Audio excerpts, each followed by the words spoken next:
Tales of Myth and Mayhem tell stories for mature audiences. Listener discretion is advised. Please look after yourself.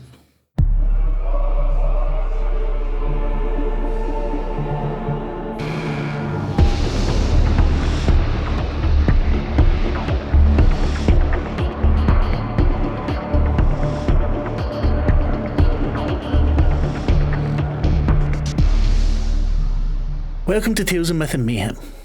I am Marc, I am your storyteller. We are playing Kult Divinity Lost.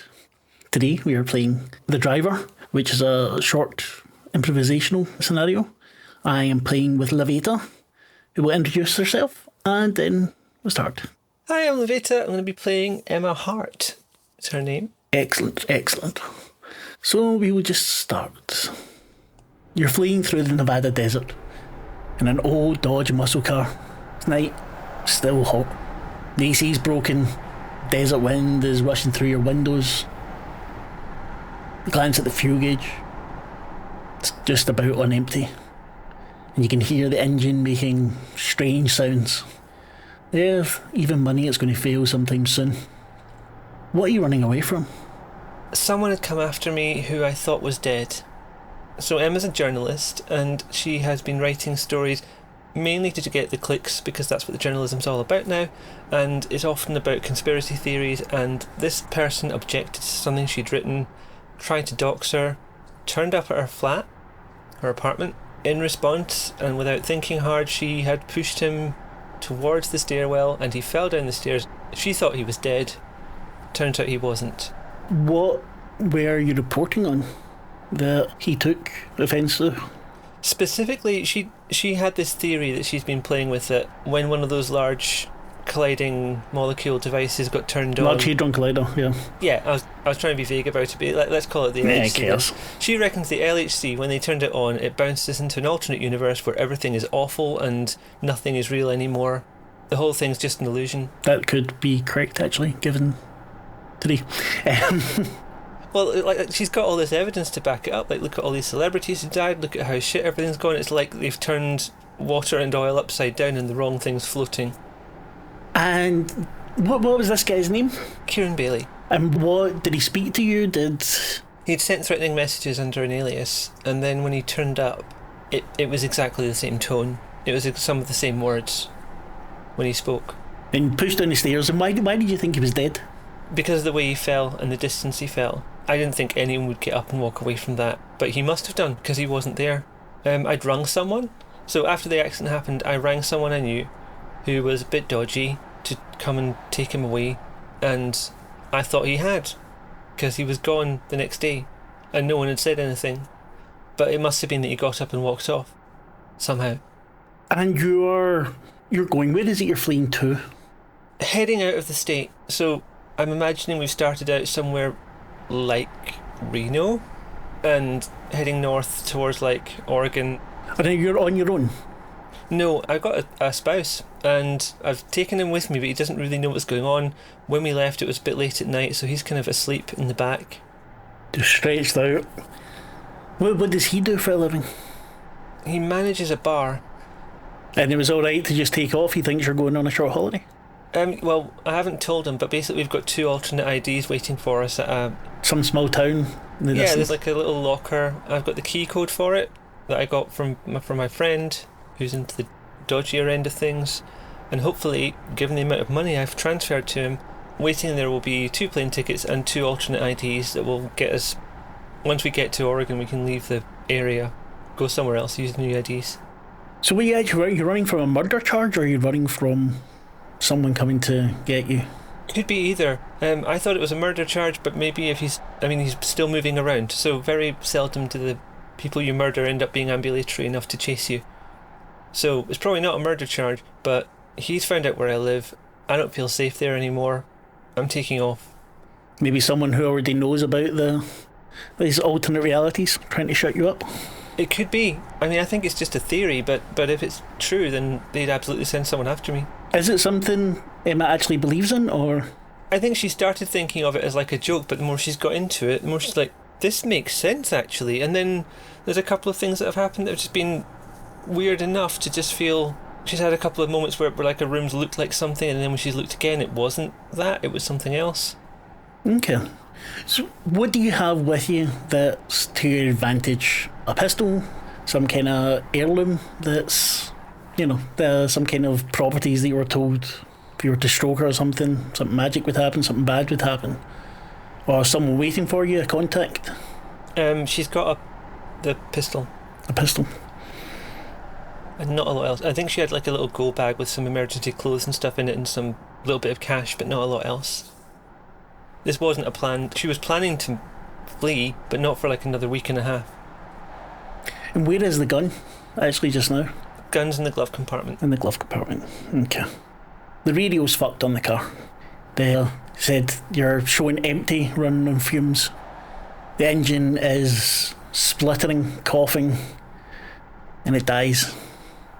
But just coming up, you can see something. What is it? Some kind of building or a hotel, gas station, house? I think the gas station was a little diner. Mm-hmm. So, car dies. Ruben, your husband, wakes up to the sound of you swearing, probably. Most likely. What's going on? Fuck. What time is it? The car's fucked. What do you mean it's fucked? Well, there's no gas left, and the AC's not been working for the last hour or so, and... But eons. Did you not fill it up before we left? I didn't get a chance to. Oh, for fuck's sake. But there's a gas station up ahead. He looks out. Yeah, we can push it. He jumps out of the car. Right, stick it in neutral. She does so. You get out. You both push it along. It's not easy. It's not uphill, it's just straight, but it's still almost 2 tons of metal. You're getting pushed along the road, and not extreme heat at the moment because it's still dark, or darkish. As you approach the gas station, you see a truck, so an Arctic, parked outside. You see a motorbike and a car parked further back. The lights are on in the diner. The sign for the gas has a handwritten sign over it saying all out. Bugger. What do you want to do? Guess I might as well go inside. I think they might get new gas soon. Maybe they've ordered some. Ruben stretches. I can hope so. He takes out his phone. No bars. You? I'll check mine as well. Nothing. Nothing for the moment. You open the door. You can smell stale cigarette smoke. You can smell food cooking. It smells like definitely something fried. There's a large overweight man sitting beside a skinny looking biker and a waitress, all speaking together at the far end. Every other seat and booth is free. You come in and the bell tinkles. The waitress, head comes up. She's wearing blonde hair, tied up at the back, pink, almost a uniform, like a what do you call it? Like a pinafore kind of thing. I like a pinafore, thank you. That was what I was wanting. She seems kind of busy talking to them, and after a second realises the bell rang. She looks up. Be with you in a minute, darling. Thanks. Ruben grabs a seat, still rubbing his eyes. So, can you tell me now what this is all about? Some guy was trying to dox us. I don't know, maybe blackmail us. He came to the apartment. What's he going to blackmail us about? I didn't like the articles I was writing for the website. So, did you not went to the police? Fuck's sake, There was an accident. He came to the house and I just gave him a little shove. I didn't expect him to like fall over or anything, but he went straight down the stairs. Wait, you gave him a shot? Is he okay? He didn't look okay when I last saw him. Why are you just telling me this now? Because I didn't want to worry you. Oh, for fuck's sake, Emma. It's... 2 cups get settled down in front of you. Ruben stops. Black coffee's poured. You see a name badge, says Marlene. Can I get you anything? Oh, what's good tonight? She rattles off, saying loads of breakfast stuff and nothing really, so dinner. And the strawberry pie is excellent. Just that Sal over there. Sal there, you see the guy wearing the leathers, biker guy, turns to his beard, kind of scraggly. He's got pie in his hand, lifts it up to his mouth and gives you a thumbs up. The bigger guy just kind of scowls your way. Well, that's a heck of an advert. Yeah, I'll have a slice of that pie, please. And you, hun, puts her hand on Ruben's shoulder. Ruben's still staring daggers at you. Yeah, sure. Strawberry pie, thanks. Where's your bathroom? And she points towards the far end, past where She and the two men are talking. I'll be back in a minute. He gets up.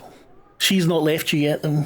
So, what brings you out this way? We don't get many drivers, especially not this time of night. And we were just passing by. I think we've run out of gas, though. Oh, that's unfortunate. Don't think we'll be getting any. I'll ask Bill, but I'm not sure. He should be in. But she looks at her watch. A couple of hours from there. We can hang on that long. It's not like we've got somewhere better to be right now. Well, it's the best coffee you'll find this side of the desert. She laughs.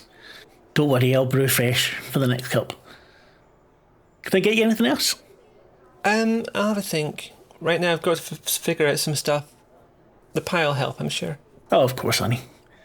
Be right with you. Hand touches your shoulder lightly. She goes back off. The two men are both staring your way. Like talking, not staring, just we're looking at you. They just keep on looking over at you while they're talking. She puts the order in the kitchen. You don't hear a reply. Maybe it's a nod or something. And she's probably doing her best. Like, she's noticed those two guys are looking at her, but she's trying to not acknowledge it. She's like, hey, you gonna stop staring at me? This is getting a bit weird. Maybe she's looking at something on her phone. She hasn't got any bars, but like she's probably got something she can stare at as a distraction just so she's not looking at them. You're looking at your phone. You see there's Wi-Fi here. Oh. You can ask her for the password when she gets back. So look at your phone, you hear footsteps. It's the biker guy. Excuse me, darling. Do I know you? I don't think so. He takes Ruben's seat. Are you sure you got a mighty familiar face? And he's grinning at you and you see he's missing a couple of teeth. No, I've not been here before. My husband will be right back soon, though, so... Looks like a nice guy, your husband. He kind of half stands up, thrusts his hand forward. Name's Sal. Sal? Sal. Hi. I'm Emma. Nice to meet you, Emma. So what brings you all the way out here? Just on our way somewhere else, like most people, I'd imagine. I understand that. You running from something? Where's the nearest town to here? Oh, you've got at least 50 miles that way. He points down the direction you were heading. Nice little town. Too many bikers there, he whispers and then chuckles. Are you sure I don't know you? Are you famous? Are you on TV? No. I write some stuff for a website. Maybe that's it. Maybe Hank's a big reader and points over at the big guy. The big guy's still just scowling over at you. Maybe he saw somebody. What websites are you on? And she'll rattle them off. I personally can't think of them right now. No, don't worry about it. Bulk news websites that are churning out Yeah. a couple of articles a day to try and get views on adverts. You see on the floor, as you look back over at Hank, you see on the floor there's a filthy looking sports bag just at his feet. Sal clicks his fingers. No, keep your eyes up here, darling. Pie comes over, set down in front of you. Everything okay here, loves? This looks great. Can what's the Wi-Fi password? I never use it. I'll just go get it for you. Oh, thanks. There's no signal on the phone. I know. It's terrible out here. There's no cell tower or anything. So, you and your husband, is that kind of a honeymoon sort of thing? How long you been married? Oh, 3 or 4 years. We're planning like a little holiday. Yeah, very nice. The door dings again, the bell. Sal looks up at it. You see his face, his eyes follow whoever it is as they walk in. Don't go your way, they go towards the end and sit in a booth. They're back to you. It's like New Year's Eve in here. Someone you know, maybe? Don't recognise them. Well, actually, I better turn and look first. She'll turn and look. You see a buzz cut haircut. Is all you see from the back. Take off their coat. For some reason they were wearing a coat outside, even though it was so warm. And then hunch over the table. I don't think it looks like someone I know. Well, you enjoy your coffee and your pie. I'd better get back over to Hank before he misses me too much. And he laughs. Good to meet you, Sal. Nice to meet you too, Emma. And he walks off. You watch him go. And he doesn't stop at the person sitting in the booth, but you do notice his head turns as he walks. The eyes stay on them. As he's watching them, or as a kind of acknowledgement? No, it looks like he's watching. But you don't see whoever it is that's sitting down hasn't moved, hasn't given any indication that they've noticed. I think whilst this is happening, Emma has opened the notes app on her phone and she's just writing something dodgy is happening so that when Ruben comes back from the toilet, she can show him that rather than say, this place is weird, something weird's going on here. And Ruben comes back. His hands still dripping a little bit. No paper towels. Oh. Rubs them in his jeans. Takes a bite of the pie. Looks at your message. The highbrow raises. And he shouts to Marlene, he's come across, best strawberry pie I've ever had. Oh, thank you, sugar. And she puts a little note in front of you. It says, help me. That's a weird choice of Wi-Fi password. Yep, you should get the best service from that. I just need to go see this gentleman over here. And she walks over, coffee pot in hand. Okay. So, I think she knows that it's not the Wi-Fi password. do you try it? She's going to take the note and then fold it up and put it in her bag or somewhere out of the way so that it can't be seen by someone else. Mm-hmm. Ruben's eating the pie with gusto. There's a fairly big slice and it's almost all gone. I'll have a little bit more of mine and drink the coffee and wait for Marlene to be available in some way. I don't know. I think what we do here is she wait till she's coming by again and I'll get up as if to go and use the bathroom myself and try and talk to her in passing, maybe somewhere a little bit out of the way, not in the main sort of diner area. She goes, he's back behind the counter again, gets another piece of pie, brings it over to the person in the booth. Another coffee, comes back over, tops you up. Like, brings anything else? Yeah, can we have a chicken sandwich and we'll just share it? I'll get that right for you. One chicken sandwich, she shouts. And Emma will get up and walk as if, just by coincidence, she's getting up now that she's ordered to go to the bathroom, and she'll try and talk to Marlene on the way past. What do you say? What do you need? She smiles and through gritty teeth. Just not here. Where? Just down at the end and to the right. I'll show you. Oh, okay. And she looks at the two guys, shakes her head. She can't even find the toilet in a rush. And again, light touch on the shoulder. The bigger guy kind of looks at you, goes back to your husband, to the person that came in, back to you, no three. Sal is eating the pie again. The toilet's small. There's only one cubicle. There's no ladies and gents. Mm-hmm. It's fairly clean, but as Ruben said, there's no paper towels. Here you go, Darren. I'll get you some paper towels right away. Oh, thank you. Are you okay? You seem like you need some help there, dear. Is that the actual Wi-Fi password, or were you asking for help? Because I thought you were asking for help. It's the actual Wi-Fi password. That's a really weird choice of Wi-Fi password. She looks at you. Really? I thought that was the normal sort of thing. I thought you were kind of asking for help. What would make you think that? What about writing help me on a piece of paper and... Oh, never mind. If it's the Wi-Fi password, it's the Wi-Fi password. Help? What do you mean, help me? Have I still got the bit of paper on me? Yes. She'll take the bit of paper out and show it to Marlene. There's X, capital Y, 3, 4, H2, 7, AB. I'm so sorry. I must have misread this and I got the wrong idea. Maybe I've been on the road too long. You do look a bit tired, son. If you want, as long as your husband stays awake, if you lie down in the booth, no mind if you take a wee nap. Oh, the coffee will help, I'm sure. But thank you for the paper towels. That's going to be a big help. No problem. I'll make the next one a little bit stronger for you. She goes, gets paper towels just in the next room, then heads back out again before she leaves. You sure you're okay, hon? Mm-hmm. And she's going to close the door and put the seat and the lid down and everything and just sit on top and look at that bit of paper again, going, how the heck did I think this said help me?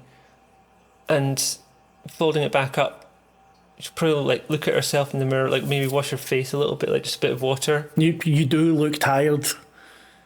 As you are looking in the mirror, I want you to see through the illusion for me. 18. Success. You perceive things as they truly are. You're looking in the mirror. You see yourself. Pull the water up. Give yourself a wash. Splashes in your face, your eyes closed, your eyes open again.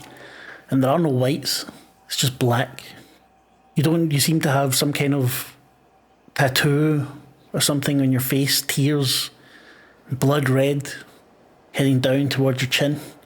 Your skin turns greyish, metallic grey. and you smile at yourself. Roll keep it together, please. Failure. Got a 7. What does it feel like to see your face like this? It's really weird. Like, it reminds... She's not trusting anything she's seen now. She's seen that paper go wrong and not be what she thought it was. She's looking in the mirror now, like, it's not matching up to where she is. This is feeling very strange and weird, and she's just thrown by it. And she is tired. You pull back. You're tired. You're this almost demonic-looking face. Peak to stability as it doesn't... As you close your eyes, you rub at your eyes, you feel your skin... has a rough metallic, like a patina. Yeah. And you reach out to the mirror, and as your finger touches it, it cracks. You run out the door. You see Marlene's talking to Hank and Sal again. Ruben's not there. Neither is the person in the other booth. The three of them look at you. You alright, hon? Yeah, where did my husband go? Well, I didn't see him. It must have been... Maybe he didn't go to the toilet. Maybe he went out to check on your car. And she looks over. Maybe that guy went out to help or something. They better come back. He's not paid for his pie. And Emma just walks to the door and opens it and sees what she can see out of the door. Give me another see through the illusion, please. Oh, 15. 15, success. Outside, the desert. The desert is a sea of thorns stretching out in every direction. The moon hangs in the sky. For some reason you get the feeling that it's crying. You hear animals in the distance. You hear hooting, you hear hollering. You see where the bike was standing, you see some kind of horse. Well, you think it's a horse. That's the elongated muzzle. It's large, but its hooves have claws. You can see the ribs coming through. It's tattooed in intricate patterns. The truck, the lorry, is pulled by another horse. In the back is a cage. And you see a pile of not quite lifeless people, twitching, crying. In your car's not there. We'll all keep it together, please. I was about to do that anyway. Success! 17. You squeeze your fists so tight together, you feel the nails cut into your palms. You close your eyes, it's not real. And you open, and it's the desert again. The lorry's there, the bike, your car's sitting there. The desert still stretches out, but it's just sand, an occasional brush. She comes back in. The bell rings, and the big man is standing behind you. Oh, sorry. And she moves out of the way. His voice is quite deep. Are you okay? Honestly, I'm not sure that I am, but it's nothing that another cup of coffee and maybe a little sit down won't cure. Come back in. Have a seat. I'm definitely going to do that. Inside, there's a feeling of unease. Maybe it's just because your husband's not there. You can see him. Hank and Sal. Hank walks back over, sits beside Sal, and sits scowling again. This time, seems to be about everywhere. Marlene comes over. Made you some stronger coffee, hon. Thanks, you're dull. She pours it, and you can smell something rotten. You look at the coffee, and it's thick. Still black, but the smell is not of coffee. Marlene turns and walks away. Footsteps again. Sal sits across from you. The filthy sports bag put on the table. I wasn't sure, but I think this is for you. What is it? Got left here. We were told to give it to the journalist. Oh. Not to be sexist or anything, but I thought it would be a guy we're meeting. I guess you didn't have any other information. Do you know what it is? No. Told not to look inside. Tend to do as I'm told. He winks at you. It's probably sensible. So, you're going to open it? Yeah, I will. I wasn't to look inside, but if you do, there's no harm in taking a peek, is there? She'll kind of stand up, I think, for this and unzip it and open it so she can see inside first. Mm-hmm. And then pull it back further when she's got an idea of what's inside there. You open it up, and it's reams of paper. You can see calculations on it, mathematical calculations, diagrams, lots and lots of very dense text. It looks like it's handwritten. You can see the ink is smudged in certain places. Must be a couple of 100 pages at least. She'll pick up a few of them and look through it to see if any of it makes any kind of sense. Start going through. The handwriting becomes much more erratic. You see things scribbled in the margins that look like to be in a different hand completely. After a few pages again, you see "Help me" screaming out at you. Gonna close my eye tight and then look again. Still there. So you're a journalist? Is this the sort of stuff you write about? Not usually. I don't know what this is. You look, you see a couple of mentions to colliders, experiments being repeated. Oh my god, is this high-level physics from the LHC? Hank's standing now beside the table. He picks it up. Yeah, looks like it. It's a little bit fancy for my taste, but the math looks good. Would this be worth rolling investigate, or is You can, this yes. is a solid thing? Tell me what it is you want to achieve. I feel like this is important data about the thing that I wrote about. Okay, give me an investigate roll. 14, success with complications. So what would you like to ask me? What is my gut feeling about what I'm investigating? This is definitely related to stuff that you researched. I mean, you were doing more fluff pieces, so you didn't go too deeply into it. But you see mentions of scientists that you had encountered, names of experiments, things like that. I mean, this has been like a pet project for her because she started it as a fluff piece, but the more she read about it, the more she was like, I think there might be something in this. That smell again. Except it's not coming from your coffee now, it's coming from the two guys standing over you. You hear them, they're breathing as if they're panting. Can I have a look at this? And he puts his hand in to the bag and takes out a handful of papers. I guess.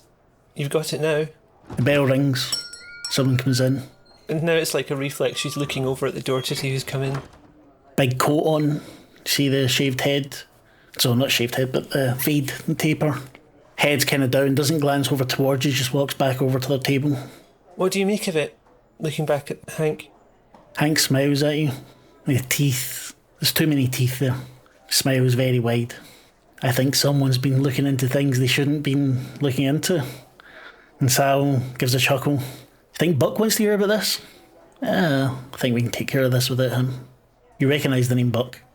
You're not sure where from, maybe, but it's there. There was some story from a couple of years ago. Do you mind if we take this? I'll swap you for what's in the back of my truck. What's in the back of your truck? Come and see. And he grabs the bag. There's still a few papers in your hand. Wait a second. I'll take the bag just now. We haven't agreed a trade. This was left for me. Okay. He puts it back on the table. What's in the back of my truck will be very interesting to you. Can you just tell me what it is? I don't really want to go back out right now. It's cold. It's been dark for a while. I'll let you think about it. Sal winks at you again. Just have a little think. We'll just be over there. I'll get some more of that pie. It's really good pie. Just have some more. Gets your energy up. Ruben's still not there, is he? No. And there was no sign of him even when the desert went back to looking normal? No. But your car was there. I think what she's probably going to do is take a couple of bits of paper out and probably take pictures of them on her phone so she's got them. Mm-hmm. Lift the coffee up as if about to take a drink, but take a sniff of it first to see if it smells wrong. Smells fine. And take a little drink of it. Feels thick and sludgy. A slight metallic taste. We'll keep it together, please. It's a 6, which is a failure. You recognise that taste. It's like blood in your mouth. Lose 2 stability, please. Which takes you down to irrational. Your husband's gone. Mm-hmm. You saw yourself as something else. The desert was different. Maybe someone spiked you. Maybe you've been taking some kind of hallucinogen. What is the feeling right now? What's welling up inside you with this big pile of papers that seem to prove you're... I want to have this information, but I can't do anything useful with it right now. And why do they want it? And where's Ruben gone? And is there something going on with this pie? And where the heck has that chicken sandwich got to? As you ask yourself that question, chicken sandwich arrives. Okay, that's one thing off the list. You okay, sugar? I'm sure I'll be right as rain after this. You're shaking. You are very close to panic at the moment, but as you say that turn, she just smiles and nods at you. Mm-hmm. The sandwich in front of you must be weeks old. The bread is green and blue. The chicken is porous. The brown things sticking to it might have been lettuce at some point. Maggots are crawling through it, you see. See through the illusion again, please. This is going to be a quick descent at the rate we're going. Usually is. 16, success. Sandwich is on the table. Everywhere is filled with food. There's plates all over the place. You smell this rot this, the food gone bad smell, but also the sweet smell of something that's been rotting for a long time. Your hands are the same silvery grey that you saw your face. The lights are flickering. You turn. Marlene, Hank, and Sal still sitting at the end of the bar. Hank is even bigger. You see flab rolling down from his arms. You see stitches crossing him everywhere. His face is calm, blank, very pale. He's not wearing any clothes. As Sal moves, you see a mouth open on Hank's belly. Sal, on the other hand, has become skinnier. The arms seem to end in spikes, so long stalks, the knees bend at a strange angle. Marlene towers over both of them. Outside, you see all of the thorns again. You hear the distant animals, you hear something completely inhuman scream from somewhere. You can't tell the direction. And you see this other person sitting at their booth. Don't seem to be changed. You see their fork raised to their mouth. You see the red of the pie. And it's like that. It stays like that. Roll keep it together, please. It's an 11, a success with complications. So you lose one stability and choose. Do you become angry, sad, scared, guilt-ridden, obsessed? I'm thinking somewhere between scared and obsessed. It's like she's scared. This is very weird. This is very worrying. She's had bits of this for the last few months, but this is like so much of it all at once. It feels like, is reality actually broken at this point? But she really wants to keep that sports bag with the physics inside, because that's evidence of what's happened. It's her link. No, this proves that this thing has happened. You look in the bag. It's not paper. The same thing's written on it, but it's some kind of very thin leather. Like kind of vellum. No, kind of skin. Skin. Great. You look in the bag. Again, you hear footsteps. So the footsteps now aren't on the linoleum. It's like someone walking on moss. The footsteps are fairly soft as they come towards you. Turn to look to see who it is. Smile on their face. You see there's a scar on their head. You notice this is the place where the blood was coming out when you pushed that guy down the stairs. Oh no. This could all have been avoided. And he sits down next to you.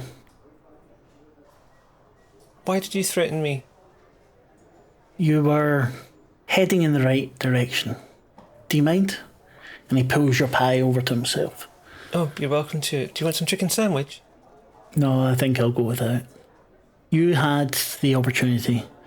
I admit, doxing you probably wasn't best idea. I thought a modern solution to a modern issue, but it backfired. When looking at you, who would have thought you could push so hard? That hurt. I didn't mean to hurt you, really. I didn't think you'd... How did you survive it? A little bit more resilient than I look. And you see now, you didn't notice before, but his eyes are the same as yours. No whites, just a black. Skin isn't though. The skin is still fairly untanned, pinkish. This pie is really good. Isn't it though? So, who gave you the bag? I don't know. Someone in the... It was left for me here. I didn't plan to stop here. Neither did I. Saw your car. Thought, why not?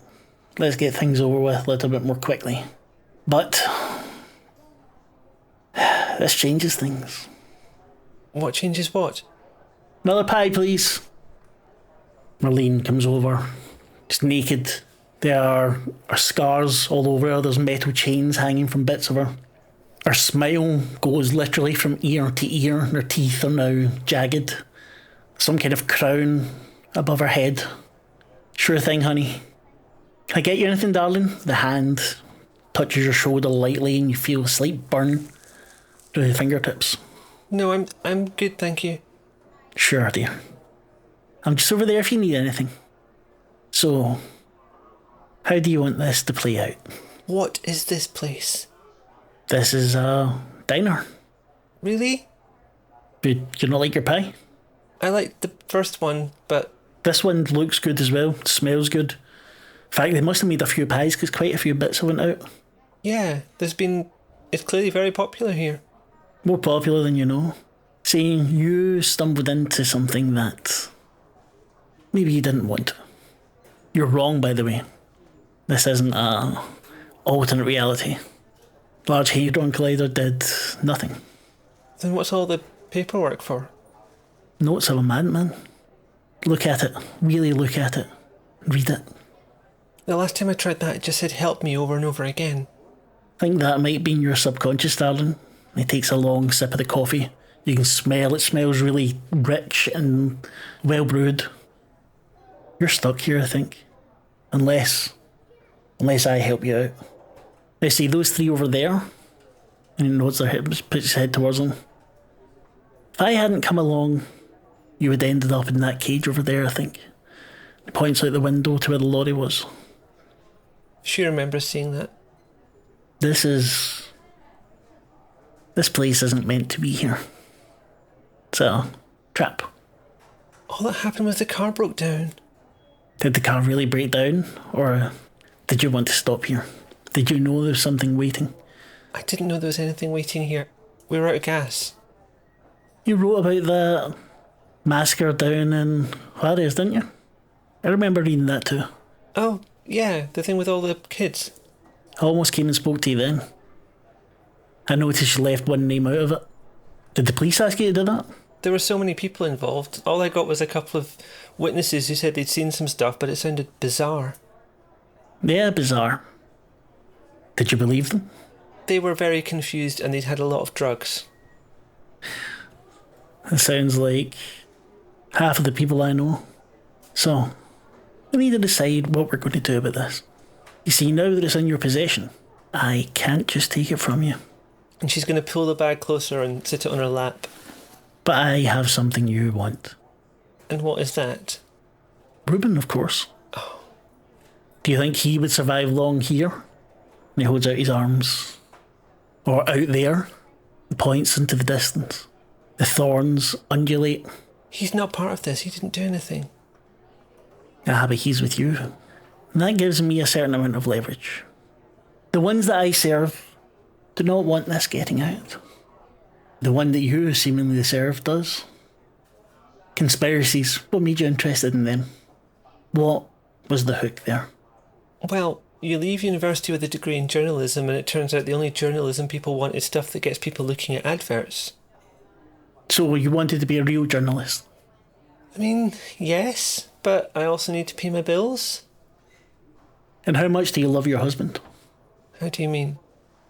It's just a question. How much do you love him? Enough for him to be the only thing I took with me when we left. What do you love more, your husband or the truth? Do you have real journalistic integrity? What if I was to say your husband would live a full, happy life, but without you, but you would get the truth? And what's the alternative? Is it not a full, happy life if he is with me? Do you really think you could have a full, happy life with you now that you know what you know? I think I'd rather he was happy and that I knew what was actually happening. We can do that. First, I need to take care of some things. I'll be right back. The jacket, the coat drops off of him. The jacket underneath. And from behind him, wings. Giant, white, dirty white wings spread out. You hear a hiss and a shriek from the end of the bar. You can't see him because he's now standing in front of you, blocking your view. But the sound you hear, ripping and sucking and tearing. And then he sits back down, his wings fold behind him. There's nothing at the end of the bar, you see nothing. Just everything looks even more run down and dilapidated. There's graffiti all over the place. I would like you to roll one more see through the illusion for me. Emma's so good at seeing through the illusion. I know. Yep, 11 success with complications. You feel the breath in the back of your neck. You see the person sitting across from you raise his eyes, shake his head. You feel the breath leave, and then the pain as something erupts out of your back. You feel you can't see, it's behind you, but the pain is excruciating. You scream, and it's a scream like you've never ever done before. You've not even the scream from what happened to those creatures at the end. Not even that. And it goes on for what seems like an eternity, and you feel new muscles there and wings behind your back. So you would like him to lead a happy life? And she'll probably just nod because she can't talk. Was he happy up till now? I thought so. He seemed happy. That's good. I mean, I just said she can't talk, but I had to do a response to this. Yeah. That's good. His wings beat, yours beat as well. You both lift off the floor. You have the bag in your hand. The bag as well is made of leather. As you look at it, you think you might make out features on it. There's no roof to the diner. Car is gone. The lorry is in flames. You can see the bodies jerking and pulling. You see mouths opened in very silent screams. The creature that was something like a horse was lying opened from throat to belly. Black, foul, inky viscera is on the ground. The truth. The truth is, you said alternate realities. He takes your hands. May I? I guess. He takes the bag from you. It's all an illusion. It was always an illusion. This, what you are now, this is you. But this is awful. This is not awful. This is power. This is freedom. This is everything. Reuben is stuck, living a little life down there. Your car's gone from here because I let him go while you were in the bathroom. He doesn't remember you. But we can go somewhere else now. He draws his nails through the sky, makes a portal, and you see the most awful, awesome, terrible city. He flies through, beckons for you. Just a wing beat away. Just a wing beat away. And is this place real? This place is where we are gods. He beckons once more. And I guess she'll move forward by whatever means she can, if it's flying now. You feel there's no conscious thought to it, and you realise that you're flying, that your wings beat, and the power of it. As you push through this portal, you feel like you're at home. And that's where we will end our little story. You've been listening to Tales of Myth and Mayhem. You can find all the links to find us in the description. Hope you enjoyed yourself.